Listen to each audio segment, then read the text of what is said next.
คนเมืองแพร่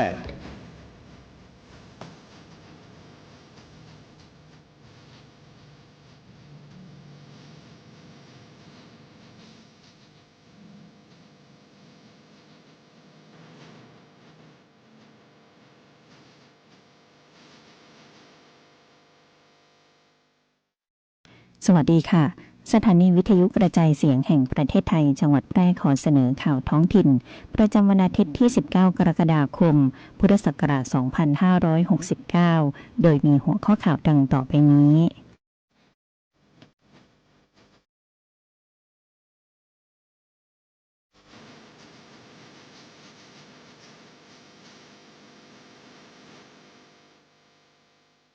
สำนักงานเกษตรจังหวัดแพร่ลงพื้นที่ติดตามสถานการณ์การเก็บเกี่ยวผลผลิตลำไยกลุ่มแปลงใหญ่ลำไยอำเภอ2สาธารณสุขจังหวัดแพร่เตือนประชาชนหลีกเลี่ยงการรับประทานอาหารที่ปรุงจากปลาน้ำจืดเกล็ดขาวแบบดิบหรือสุกดิบเสี่ยงรับเชื้อพยาธิใบไม้ตับและโรคมะเร็งท่อน้ำดีครม.ทบทวนมาตรการฟรีวีซ่าปรับสิทธิ์พำนักสูงสุดเหลือ30วันยกระดับคัดกรองความมั่นคงป้องกันการใช้วีซ่าผิดวัตถุประสงค์รัฐบาลเปิดทบทวนสิทธิบัตรสวัสดิการแห่งรัฐ 17-31 กรกฎาคมนี้ผ่าน 4 ช่องทางย้ำการแก้ไขข้อมูลแก้ไขได้ถึงวันที่ 16 สิงหาคมเพื่อรักษาสิทธิ์ต่อไปเป็นรายละเอียดของข่าวค่ะ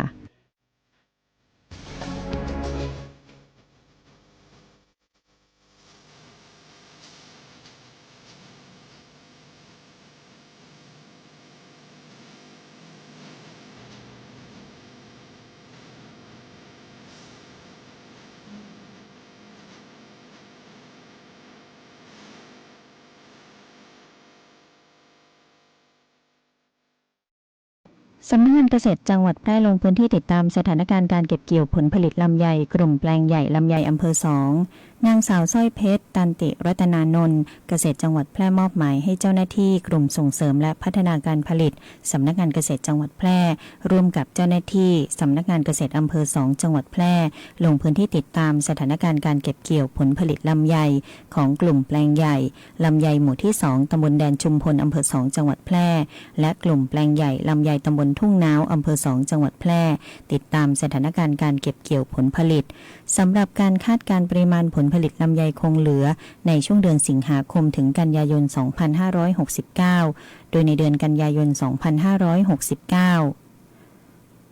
จะมีผลผลิตลำไยออกสู่ตลาดเฉลี่ยวันละประมาณ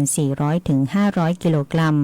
ซึ่งกลุ่มเกษตรกรแปลงใหญ่ได้รวบรวมผลผลิตและจำหน่ายให้พ่อค้าคนกลางเกรด AA บวก A เกรดมัดในราคา 20 บาทต่อกิโลกรัมทั้งนี้สำนักงานเกษตรจังหวัดและสำนักงานเกษตรอำเภอมุ่งเน้นให้กลุ่มแปลงใหญ่ได้ผลิตลำไยคุณภาพแบบช่อสดและมีมาตรฐานการผลิต GAP จึงขอเชิญชวนให้ผู้ที่สนใจเลือกซื้อลำไยคุณภาพสอบถามข้อมูลเพิ่มเติมได้ที่ประธานแปลงใหญ่ลำไยตำบลทุ่งน้าวโทรศัพท์หมายเลข089-556-6537ประธานแปลงใหญ่ลำไยตำบลแดนชุมพลโทรศัพท์หมายเลข083-573-6118และ096-253-2627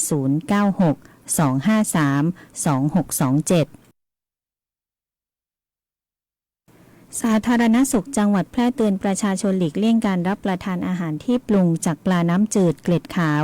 แบบดิบหรือสุกดิบเสี่ยงรับเชื้อพยาธิใบไม้ตับและโรคมะเร็งท่อน้ำดีนายนพรัตน์วชรขจรกุลนายแพทย์สาธารณสุขจังหวัดแพร่เปิดเผยว่าการรับประทานอาหารที่ปรุงจากปลาน้ำจืดเกล็ดขาวแบบดิบหรือสุกดิบเช่นก้อยปลาลาบปลาพร่าปลาปลาส้มปลาจ่อมและปลาร้าดิบอาจทำให้ได้รับเชื้อพยาธิใบไม้ตับซึ่งเป็นปัจจัยเสี่ยงสำคัญของโรคมะเร็งท่อน้ำดีด้วย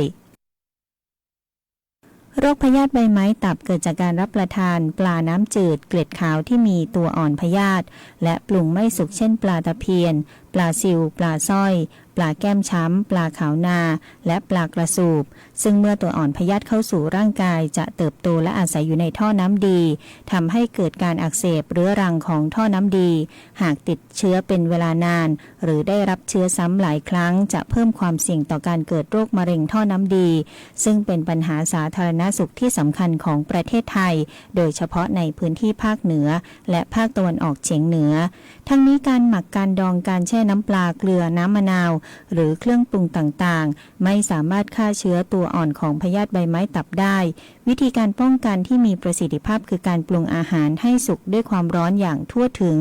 เช่นต้มในน้ำเดือดอย่างน้อย10นาทีหรือใช้ไมโครเวฟกำลังไฟ800วัตต์อย่างน้อย10นาทีเพื่อทำลายตัวอ่อนของพยาธิจึงขอเชิญชวนให้ประชาชนเลิกรับประทานปลาดิบและอาหารสุกๆดิบๆสำหรับผู้ที่มีประวัติของการรับประทานปลาน้ำจืดดิบหรือสุกๆดิบๆเป็นประจำหากมีอาการเบื่ออาหารน้ำหนักลดท้องอืดตับโต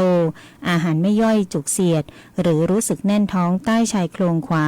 ควรรีบไปพบแพทย์เพื่อตรวจหาสาเหตุที่สำคัญขอให้รับประทานอาหารที่ปรุงสุกด้วยความร้อนล้างผักให้สะอาดก่อนรับประทานทุกครั้ง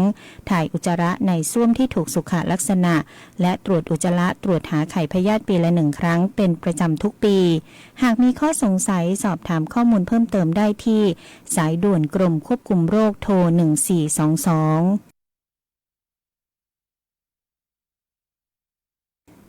คณะรัฐมนตรีมีมติเห็นชอบการทบทวนมาตรการยกเว้นการตรวจลงตราวีซ่าและสิทธิ์ของการตรวจลงตราของประเทศไทยเพิ่มเติมตามที่กระทรวงการต่างประเทศได้เสนอเพื่อปรับปรุงมาตรการอำนวยความสะดวกให้กับนักท่องเที่ยวต่างชาติให้สอดคล้องกับสถานการณ์ปัจจุบัน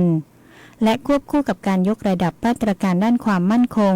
ป้องกันการใช้สิทธิพำนักผิดวัตถุประสงค์และอุดช่องโหว่ที่อาจจะนำไปสู่การกระทำที่ผิดกฎหมายโดยยึดหลัก1ประเทศ1สิทธิ์ลดความซ้ำซ้อนของสิทธิในการเดินทางเข้าประเทศไทย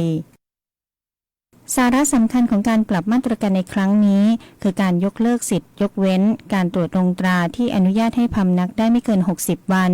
สำหรับ93ประเทศและดินแดนเนื่องจากพบว่าระยะเวลาที่พำนักที่ยาวนานอาจถูกนำไปใช้เป็นช่องทางในการลักลอบทำงานการประกอบธุรกิจหรือการกระทำผิดกฎหมายก่อนปรับสิทธิ์ใหม่ให้เหมาะสมกับแต่ละประเทศคำนึงถึงปัจจัยด้านเศรษฐกิจความมั่นคงความสัมพันธ์ระหว่างประเทศและหลักการต่างตอบแทนภายใต้มาตรการใหม่กำหนดให้59ประเทศและดินแดนได้รับสิทธิยกเว้นการตรวจลงตราเพื่อท่องเที่ยวและพำนักในประเทศไทยได้ไม่เกิน30วันพร้อมมีการเพิ่มสิทธิ์ให้กับ6ประเทศได้แก่อินเดียโครเอเชียบัลแกเรียไซปรัสมอนตาและมัลดีฟส่งผลให้ประเทศสมาชิกสหภาพยุโรปทั้ง27ประเทศได้รับสิทธิ์ในรูปแบบเดียวกันซึ่งจะช่วยสนับสนุนความร่วมมือในระหว่างประเทศการเจรจายกเว้นวีซ่าเชงเก้นสำหรับคนไทยการขยายความร่วมมือทางเศรษฐกิจระหว่างกันรัฐบาลย้ำว่าการทบทวนมาตรการในครั้งนี้ไม่ได้มุ่งลดโอกาสด้านการท่องเที่ยวแต่เป็นการปรับระบบให้มีความเหมาะสมโปร่งใสและตรวจสอบได้มากขึ้นสร้างสมดุลระหว่างการส่งเสริมการท่องเที่ยวการกระตุ้นเศรษฐกิจการรักษาความสัมพันธ์ระหว่างประเทศและการเสริมสร้างความมั่นคงของประเทศพร้อมป้องกันไม่ให้มาตรการด้านวีซ่าถูกใช้เป็นช่องทางในการกระทำที่ผิดกฎหมาย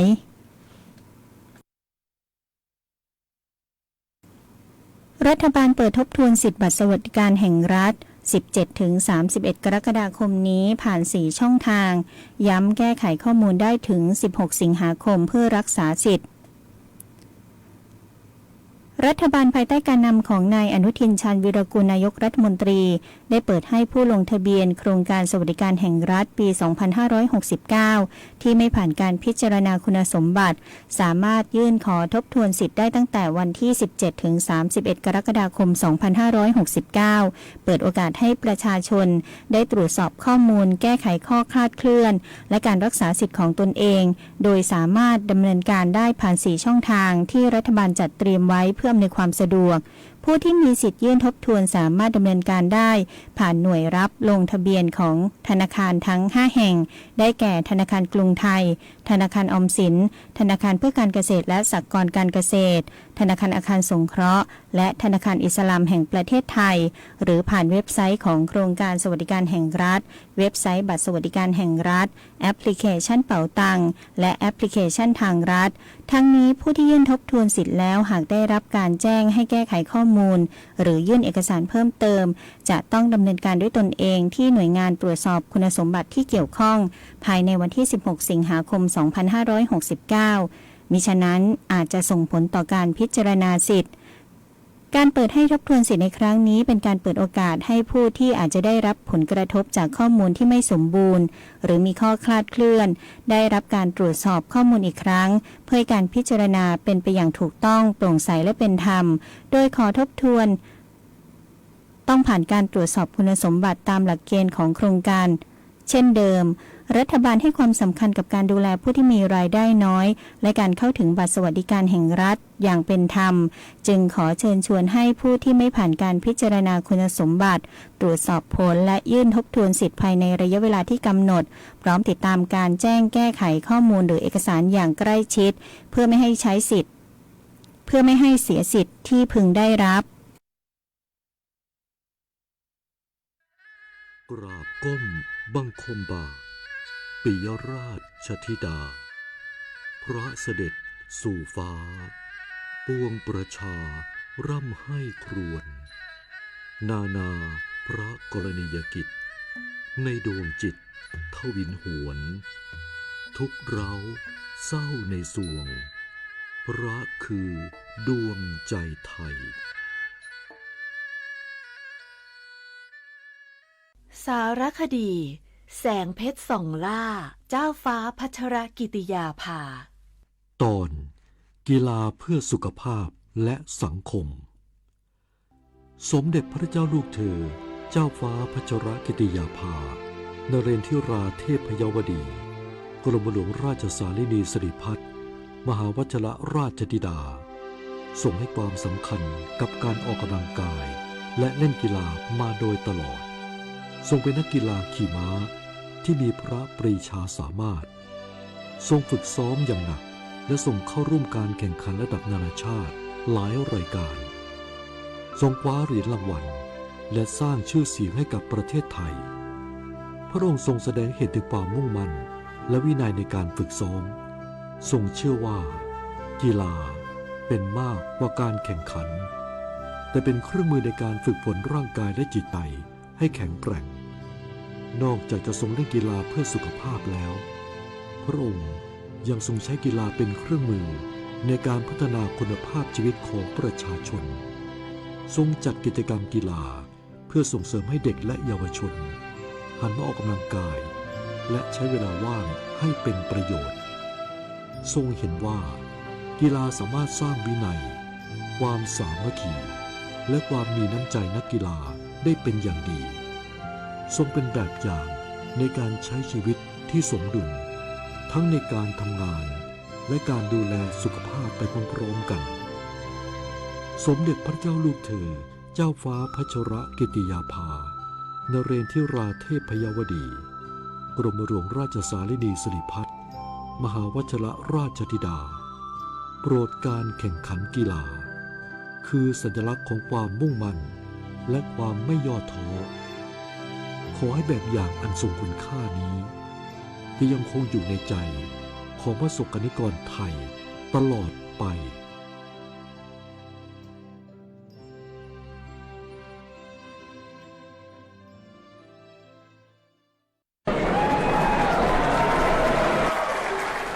เฮ้ยลาบหมูดิบจานนี้เด็ดมากเลือดข้นๆเลยลองชิมดูหรอพี่แต่ช่วงนี้เขาเตือนเรื่องโรคไข้หูดับกันเยอะนะกินดิบๆแบบเนี้ยกลัวหูหนวกกลัวตายอะพี่ โถกินมาตั้งนานไม่เห็นเป็นไรดื่มเหล้าเข้าไปก็ฆ่าเชื้อแล้วหยุดความคิดนั้นครับมะนาวหรือเหล้าขาวไม่สามารถฆ่าเชื้อไข้หูดับได้เชื้อแบคทีเรีย Streptococcus suis ในหมูดิบเลือดดิบ หรือแผลที่สัมผัสหมูสด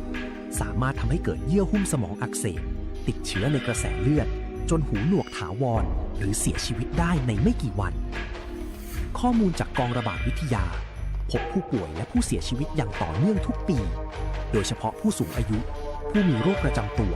และผู้ที่ดื่มสุราเรื้อรังจะมีอาการรุนแรงกว่าปกติปกป้องตัวคุณและคนที่คุณรักด้วยหลักสุกร้อนสะอาดปรุงเนื้อหมูให้สุกด้วยความร้อนทั่วถึงแยกอุปกรณ์มีดเขียงตะเกียบสำหรับหมูดิบและหมูสุกและสวมถุงมือทุกครั้งที่ต้องหยิบจับเนื้อหมูสดเลิกกินดิบเพื่อชีวิตที่ปลอดภัยด้วยความปรารถนาดีจากสำนักงานป้องกันควบคุมโรคที่ 1 เชียงใหม่กรมควบคุมโรคกระทรวงสาธารณสุข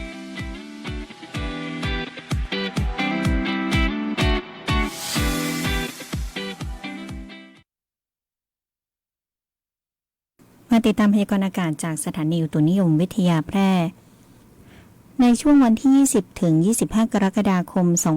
2569 ประเทศไทยจะมีฝนเพิ่มขึ้นและมีฝนตกหนักในบางแห่งโดยเฉพาะภาคเหนือภาคตะวันออกเฉียงเหนือตอนบนและภาคตะวันตกของภาคกลางเนื่องจากหย่อมความกดอากาศต่ำปกคลุมบริเวณประเทศลาวและเวียดนามตอนบนประกอบกับมรสุมตะวันตกเฉียงใต้ที่พัดปกคลุมทะเลอันดามันประเทศไทยอ่าวไทยมีกำลังแรงขึ้นสำหรับคลื่นลมบริเวณทะเลอันดามันอ่าวไทยยังคงมีกำลังปานกลางโดยทะเลอันดามันตอนบนมีคลื่นสูงประมาณ2เมตรบริเวณที่มีฝนฟ้าคะนองคลื่นสูงมากกว่า2เมตรส่วนทะเลอันดามันตอนล่างอ่าวไทยตอนบนมีคลื่นสูง 1-2 เมตรบริเวณที่มีฝนฟ้าคะนองคลื่นสูงมากกว่า2เมตรข้อควรระวังในช่วงวันที่ 20 ถึง 25 กรกฎาคม 2569 ขอให้ประชาชนบริเวณประเทศไทยโดยเฉพาะภาคเหนือและด้านตะวันตกของภาคกลางระวังอันตรายจากฝนที่ตกหนักฝนที่ตกสะสมอาจทำให้เกิดน้ำท่วมฉับพลันน้ำป่าไหลหลากและน้ำล้นตลิ่งโดยเฉพาะพื้นที่ลาดเชิงเขาใกล้กับทางน้ำไหลผ่านและพื้นที่ลุ่มภาคเหนือในช่วงวันที่ 20 ถึง 25 กรกฎาคม 2569 มีฝนฟ้าคะนองร้อยละ 60 ถึง 80 ของพื้นที่และมีฝนตกหนักในบางแห่งจบการนำเสนอข่าวท้องถิ่นวันที่ 30 กรกฎาคม 2569 เป็นวันเข้าพรรษาและวันงดดื่มสุราแห่งชาติพิรุณพรแสงสร้อยอ่าน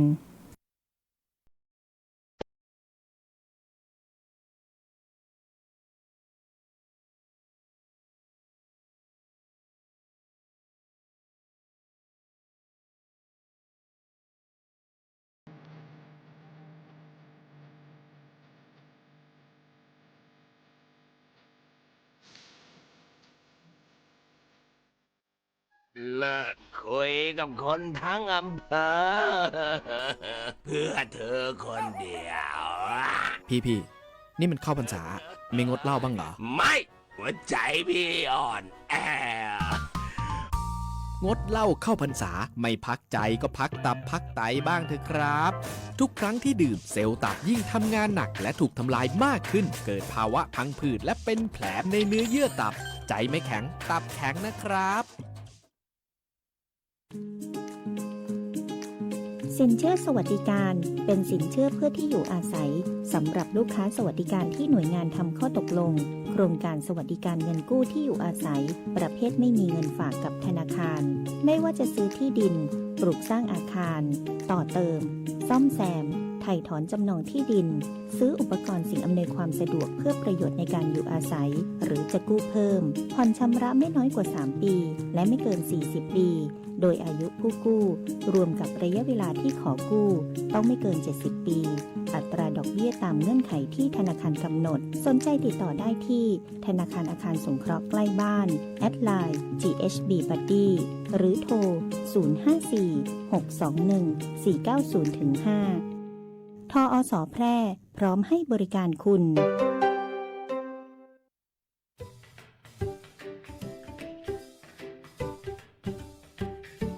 องค์การ การบริหารส่วนจังหวัดแปรเชิญชวนคนใกล้ชิดคนในครอบครัวดูแลผู้สูงอายุให้สุขภาพดีทั้งกายและใจด้วยการเลือกอาหารให้เหมาะสมพอดีพยายามควบคุมน้ำหนักตัวผู้สูงอายุบ่ให้อ้วนหากกิจกรรมสร้างสรรค์ให้ผู้สูงอายุทำให้ผู้สูงอายุได้มีส่วนร่วมในการตัดสินใจลดอาการซึมเศร้าป้าผู้สูงอายุไปเดินเล่นออกกำลังกายสัมผัสอากาศที่บริสุทธิ์เตรียมที่อยู่อาศัยจัดเตรียมสภาพแวดล้อมในบ้านให้ดีดูแลผู้สูงอายุบ่ดีให้เกิดอุบัติเหตุลื่นตกหกล้มหลีกเลี่ยงการใจยาที่บ่เหมาะสมมันสังเกตอาการผิดปกติต่างๆของร่างกายผู้สูงอายุและบ่ดีลืมป้าเปิ่นไปตรวจสุขภาพประจำปีตัวยเพื่อความสุขของผู้สูงอายุบุคคลอันเป็นตีฮักของครอบครัวด้วยความห่วงใยจากองค์การบริหารส่วนจังหวัดแปร